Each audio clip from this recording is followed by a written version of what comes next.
Assalamualaikum, selamat pagi-pagi ya. Kita hari ni berada di mana? Apa? Pantai Sepat.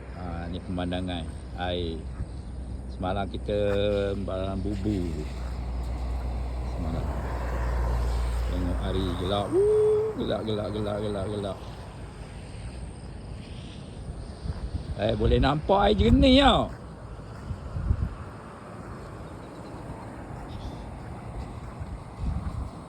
Yang mana? Yang situ ke? Oh, dua.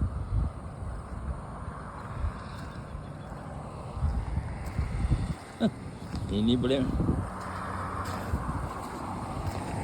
Oh, koyak dia. Alamak, gagah aja. Gajah ke apa, tahu. Kalau dagang.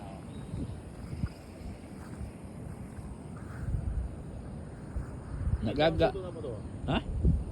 Ada? Kayu apa? Ada lah. Kayu ada, pelampung je. Oh, itu sebab itu motor tu.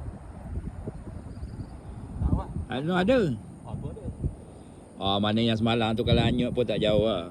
Oh, iyalah. Okey dia. Oh. Sikit lagi boleh ni. Nampak jauh rumput tu ah. Ya. Hujan pula. Ah. Dia bagi hujan tu. Baru nak buat cerita. Dah hujan. Jangan ambil tau.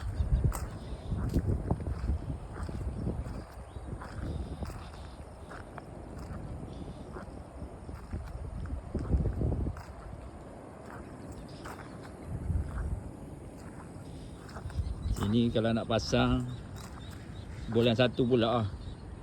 Tahu sini. Air pasang bulan 1 lah. Ada lagi. 7 bulan ada lagi. Yalah nak masuk sebulan 1 lah. Gelap tu, sana hujan. Sana tak ada. Sana dah berhenti. Dia datang sini pula hujan.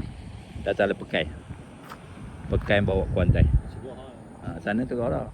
Dia pusing sana. Dia mari tu nampak. Kau tengok angin hantar ke sana. Misal tu WhatsApp lah aku.